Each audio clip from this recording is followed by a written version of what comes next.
अस्सलाम वालेकुम dear students. हम आज लेसन नंबर 1 डिस्कस करेंगे और लेसन नंबर 1 है इंट्रोडक्शन टू लैंग्वेज। सबसे पहले व्हाट इज़ लैंग्वेज।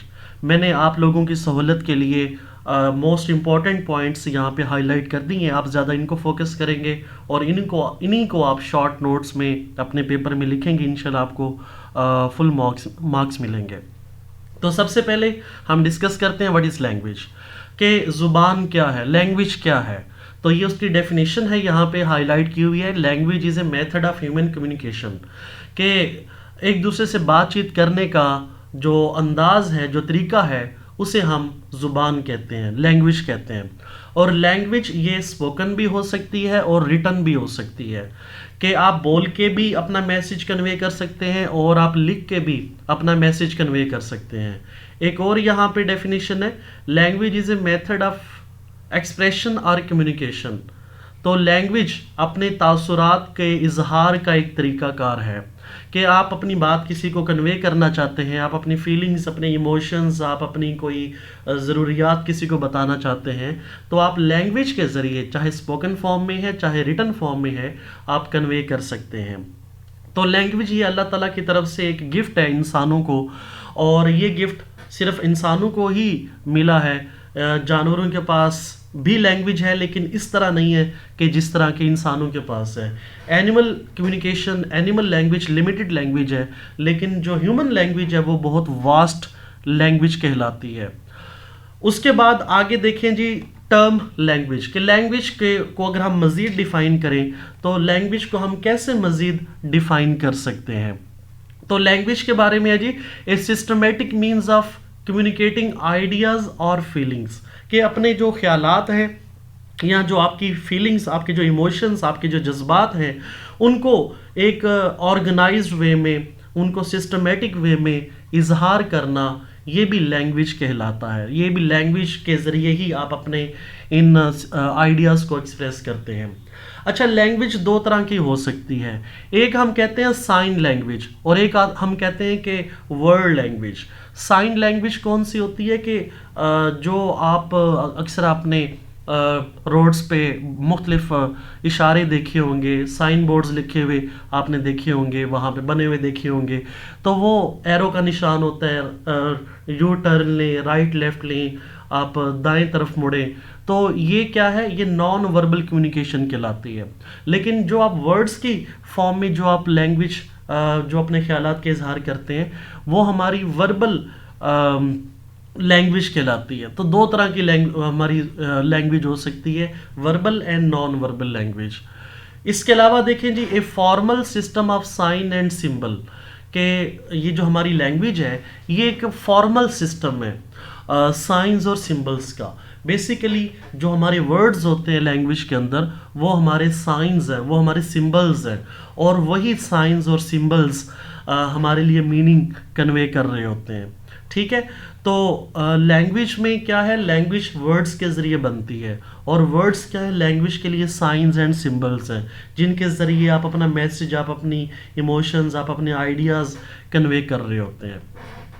उसके बाद आगे है जी, फीचर्स ऑफ लैंग्वेज, के लैंग्वेज की क्या क्या क्वालिटीज़ हैं, उसकी क्या मेन पॉइंट्स लैंग्वेज के क्या हैं, मेन फीचर्स लैंग्वेज के क्या हैं। तो यहाँ पर हम देखते हैं, there are certain features of human language that distinguish it from other means of communication. तो लैंग्वेज के कौन कौन से फीचर्स हैं, आपके अगर शॉर्ट नोट में आता है कि राइट फीचर्स ऑफ लैंग्वेज, तो उसमें ये आप 5 फीचर्स लिखेंगे। तो उसमें पहला फीचर क्या है, लैंग्वेज का डिस्प्लेसमेंट। डिस्प्लेसमेंट क्या होता है, ability to talk about times, place and people, के लोगों के बारे में बात करना, किसी जगह के बारे में बात करना, टाइम के बारे में बात करने के काबिल होना। तो मुख्तलिफ चीज़ों के बारे में, हर किस्म की चीज़ के बारे में बात करने के काबिल होना, ये डिस्प्लेसमेंट कहलाता है। उसके बाद नंबर 2 फीचर है आर्बिट्रेरीनेस। आर्बिट्रेरीनेस क्या है, नो नेचुरल कनेक्शन, कि लैंग्वेज नेचुरल नहीं है, ये अननेचुरल है, ये इंसानों की बनाई हुई है, ये अल्लाह ताला ने लैंग्वेज को नहीं बनाया, हमने खुद लैंग्वेज को क्रिएट किया हुआ है।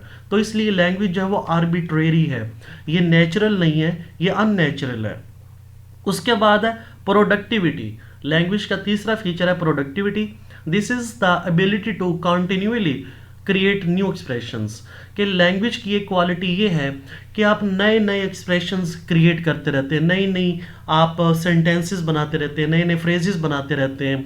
अगर आप, जैसे कहा जाता है कि आप पूरी दुनिया के जितने भी समंदर हैं, सारे समंदर आप स्याही बना लें उसके पानी को, और दुनिया में जितने भी दरख्त हैं, दरख्तों के आप कलम बना लें, और आप लैंग्वेज के किसी भी ज़ुबान के तमाम सेंटेंसेस लिखने बैठ जाएं, तो वो सारी स्याही ख़त्म हो जाएगी, वो सारे पेन ख़त्म हो जाएंगे, लेकिन लैंग्वेज के मुकम्मल सेंटेंसेस आप नहीं लिख पाएंगे।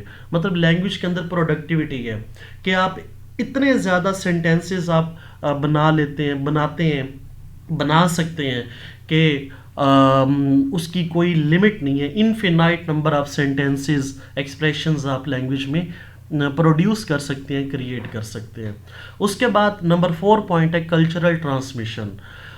इसमें क्या है जी, लैंग्वेज का ये क्या फीचर है, we do not inherit language, कि हम लैंग्वेज को विरासत में हासिल नहीं करते। मतलब कि बच्चा पैदा होता है, वो ज़ुबान को लेके पैदा नहीं होता। जब बच्चा पैदा होता है तो कहा जाता है कि उसका जो माइंड है वो बिल्कुल ब्लैंक स्लेट होता है, वो बिल्कुल खाली होता है। तो लैंग्वेज एक जनरेशन से दूसरी जनरेशन में शिफ्ट नहीं होती। तो ये कल्चरल ट्रांसमिशन है। कल्चरल ट्रांसमिशन क्या है कि ये एक कल्चर से कल्चर के अंदर ये ट्रांसफ़र हो रही होती है कि बच्चा जिस घर में पैदा होगा वो वही ज़ुबान सीखेगा, जिस कंट्री में पैदा होगा वो वही ज़ुबान सीखेगा। बच्चा बेशक पाकिस्तान में पैदा हुआ है, लेकिन पैदा होने के फ़ौरन बाद आप उसे अमेरिका ले जाएं तो वो इंग्लिश सीख जाएगा। आप उसे जापान ले जाएं, वो जैपनीज सीख जाएगा। आप उसे चाइना ले जाएं, वो चाइनीज़ सीख जाएगा। तो लैंग्वेज जो है वो बाय बर्थ नहीं है, इनहेरेंट नहीं है, बल्कि ये कल्चर के ज़रिए आप सीखते हैं। तो आपका जो भी कल्चर होगा उस कल्चर में ही आप उसी लैंग्वेज को सीखेंगे। उसके बाद लैंग्वेज का 5वां फीचर है ड्यूअलिटी। ड्यूअलिटी क्या है, human language is organised at 2 levels और लेयर्स। के ह्यूमन लैंग्वेज के 2 लेवल्स हैं या 2 लेयर्स हैं।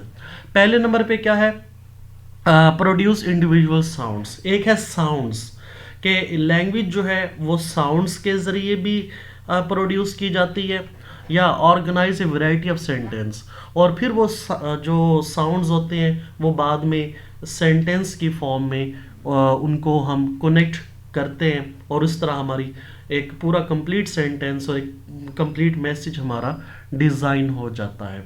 तो इस तरह ये लैंग्वेज के टोटल 5 फीचर्स हैं: displacement, arbitrariness, productivity, cultural transmission and duality. तो लैंग्वेज जो है ड्यूअलिटी में आप ये कह सकते हैं कि it is spoken as well as it is in written form. उसके बाद है elements that make a language. Language को कौन से एलिमेंट्स मिल के बनाते हैं। एलिमेंट्स से मुराद, जैसे कि आप खाना बनाते हैं तो खाने में आप क्या क्या चीज़ें डालते हैं जिससे वो खाना बनता है। आप उसमें ऑयल डालते हैं, आप उसमें चिकन डालते हैं, आप उसमें सॉल्ट डालते हैं, आप उसमें मिर्चें डालते हैं। तो ये क्या है, एलिमेंट्स ऑफ जो सालन है उसको हम कहते हैं। इसी तरह लैंग्वेज किस चीज़ से मिलके बनती है, लैंग्वेज कैसे बनती है। लैंग्वेज के 2 बेसिक एलिमेंट्स हैं। पहले नंबर पे जो एलिमेंट है वो है वर्ड, और दूसरे नंबर पे है ग्रामर। कि लैंग्वेज के लिए सबसे पहले वर्ड्स का होना ज़रूरी है। फिर जब आपके पास वर्ड्स हैं, वर्ड्स का ज़ख़ीरा है, उसके बाद आपके पास ग्रामर के जो रूल्स हैं उनका होना ज़रूरी है। क्योंकि वर्ड्स को जब हम ऑर्गेनाइज करते हैं, सेंटेंस फॉर्म में लेके आते हैं, तो हमारे पास ग्रामर का नॉलेज होता है, तो ही हम उसे सेंटेंस फॉर्म में कन्वर्ट कर सकते हैं। अदरवाइज़ अगर आप रैंडम वर्ड्स को ऐसे मिलाएं या, तो वो एक सेंसिबल सेंटेंस नहीं बनता। तो जब तक आप ग्रामर के रूल्स फॉलो नहीं करते, कोई भी सेंटेंस जो है वो लॉजिकल नहीं होगा। तो लैंग्वेज के 2 एलिमेंट्स हैं, एक है वर्ड और एक है ग्रामर। सबसे पहले हम वर्ड्स को देखते हैं कि वर्ड्स में क्या होता है। Words meaning is already known to both sender and receiver. Words क्या हैं, जैसे वर्ड्स को हमने पहले भी डिस्कस किया कि वर्ड्स ये साइन है, ये सिंबल्स हैं, ठीक है। जो भी आप वर्ड पढ़ते हैं, कोई भी लफ्ज़ आप पढ़ते हैं, वो एक सिंबल है, वो एक साइन है। और उस सिंबल और साइन का जो मतलब है वो जो वर्ड बोलने वाला है उसे भी पता होता है और जो रिसीवर है उसे भी पता होता है। अगर दोनों में से किसी एक को उसका मतलब नहीं पता तो वो कम्युनिकेशन का प्रोसेस सक्सेसफुल नहीं होता। तो वर्ड्स का जो नॉलेज है, उसके जो मीनिंग्स का नॉलेज है, वो ऑलरेडी सेंडर और रिसीवर के पास होता है। वर्ड्स बेसिकली ये साइंस हैं, ये सिंबल्स हैं जो कि मुख्तलिफ मीनिंग्स को कन्वे करते हैं। उसके बाद है ग्रामर। ग्रामर क्या है कि words still require some further help to do their job effectively. Words अकेले मीनिंगफुल नहीं देते। जैसे कि एक वर्ड है LIVE, लिव या लाइव, तो आप पढ़ने में, सुनने में, बोलने में उसे लिव भी बोल सकते हैं, उसे लाइव भी बोल सकते हैं। तो जब तक आपको पूरा सेंटेंस नहीं पता होगा तो आप नहीं बता सकते कि वो लिव है या लाइव है। तो जब ग्रामेटिकल सेंटेंस बन जाएगा ही लिव्स इन इस्लामाबाद, अब हमें पता चला कि ये लिव है, लाइव नहीं है। या हम कहें he is live on television, अब हमें इस सेंटेंस से पता चला कि ये लाइव है, ये लिव नहीं है। तो इस तरह जब तक आप ग्रामेटिकल सेंटेंस, ग्रामर के रूल्स अप्लाई करते हो, पूरा सेंटेंस नहीं बनाते, वर्ड्स के मीनिंग हमें क्लियर नहीं होते। तो वो मीनिंग कैसे क्लियर होते हैं? That help comes in the form of grammar. जब ग्रामर हेल्प करती है वर्ड्स की, वर्ड्स को ऑर्गेनाइज किया जाता है एक प्रॉपर ऑर्डर में। जब तक वो ऑर्डर नहीं होगा, प्रॉपर ऑर्डर नहीं होगा, वर्ड्स अपना मीनिंग नहीं देते। तो अकेले सिर्फ वर्ड्स का होना ज़रूरी नहीं है, बल्कि वर्ड्स के साथ साथ ग्रामर का नॉलेज भी होना ज़रूरी है। वर्ड्स और ग्रामर मिलके दोनों ये एक लैंग्वेज बनाते हैं। उसके बाद है speech and writing. Speech and writing में क्या है कि जब आप लैंग्वेज की बात करते हैं तो लैंग्वेज में स्पीच भी है, लैंग्वेज में राइटिंग भी है। आप बोल के भी अपने मैसेज को कन्वे कर सकते हैं और आप लिख के भी अपने मैसेज को कन्वे कर सकते हैं। लैंग्वेज की दोनों फॉर्म्स हैं, स्पोकन भी है, रिटन फॉर्म भी है। उसके बाद नेक्स्ट कॉन्सेप्ट है birth and life of a language. ये बड़ा इंपॉर्टेंट टॉपिक है। एक ज़ुबान की पैदाइश और उसकी ज़िंदगी। आप इस तरह इसको अंडरस्टैंड करेंगे कि ज़ुबान, जिस तरह एक बच्चा पैदा होता है इसी तरह ज़ुबान भी पैदा होती है, और जिस तरह एक बच्चा जवान होता है इसी तरह ज़ुबान भी जवान होती है। और इसी तरह जैसे फिर वो इंसान बूढ़ा हो जाता है तो इसी तरह वो लैंग्वेज भी बूढ़ी हो जाती है। जिस तरह एक इंसान फिर मर जाता है इसी तरह वो ज़ुबान भी मर जाती है। जिस तरह नई ज़ुबानें जन्म लेती हैं, फिर वो उनकी ग्रोथ होती है, फिर उसके बाद उनके ऊपर जब ज़वाल आता है तो वो ख़त्म भी हो जाती हैं। दुनिया में बहुत सारी ऐसी एग्जांपल्स हैं। तो क्या है, अब यहाँ पे एक सवाल ये है कि ये ज़ुबान के ज़ुबान कब बनी, पहली ज़ुबान कब बनी, इसके ऊपर there is no consensus on the origin और यूज़ ऑफ और the age of human language. कि इंसान की जो ज़ुबान है, ज़ुबान की ओरिजिन, कि वो कब ये ज़ुबान शुरू हुई और इसकी अब तक कितनी एज हो चुकी है, कितना टाइम हो चुका है, अभी तक जो लिंग्विस्ट हैं उनकी इसके ऊपर कोई मुतफिका राय नहीं है। हर एक की अपनी मुख्तलिफ राय है। लेकिन डेफिनेटली कोई एक ऐसा टाइम तो था कि जब फर्स्ट ऑफ ऑल लैंग्वेज जब वो स्टार्ट हुई। जैसे कि हमने कहा कि लैंग्वेज अल्लाह ताला ने हमें नहीं सिखाई। अल्लाह ताला ने बच्चे को पेट में जो है वो लैंग्वेज नहीं सिखाता, बल्कि उसे सोसाइटी में आके सीखनी पड़ती है। तो जब लोग शुरू में इंसान इस दुनिया में आया, जब वो गारों में रहता था और जब उसे बोलना नहीं आता था, लिखना नहीं आता था, या वो ज़मीन के अंदर सुराखों के अंदर रहता था, बड़े बड़े गारों में रहता था, तो फिर उसके बाद उसने आहिस्ता आहिस्ता ज़ुबान जो है वो सीख ली। तो कब ये प्रोसेस स्टार्ट हुआ, ये कब शुरू हुआ, इसके बारे में पता नहीं है एग्जैक्ट कि ये कब शुरू हुआ, और अब तक कितनी इसकी एज हो चुकी है इसके बारे में भी नहीं पता। लेकिन जो लैंग्वेज बर्थ जो है, language birth can not be predicted. इसकी बर्थ के बारे में हम कोई राय कायम नहीं कर सकते। फिर उसके बाद हम आगे है जी growth and death of a language.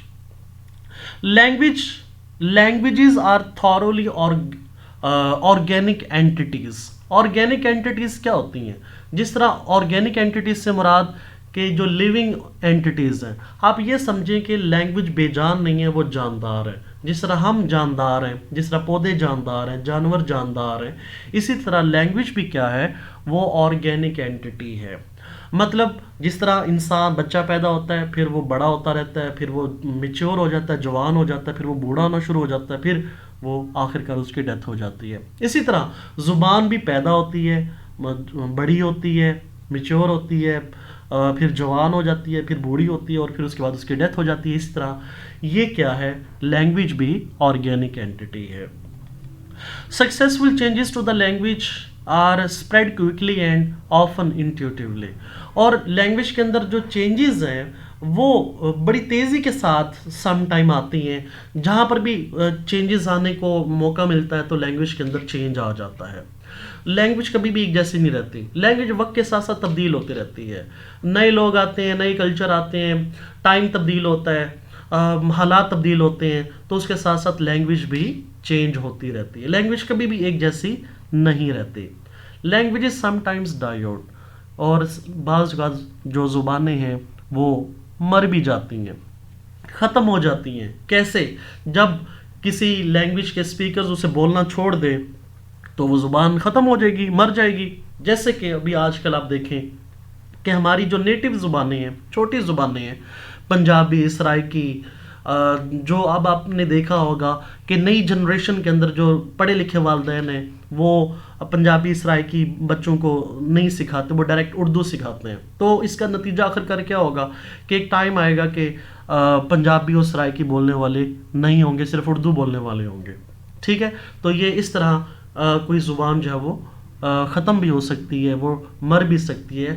तो when a language officially becomes extinct से मुराद जब वो ख़त्म हो जाती है, उसका मतलब है कि वो मर गई है।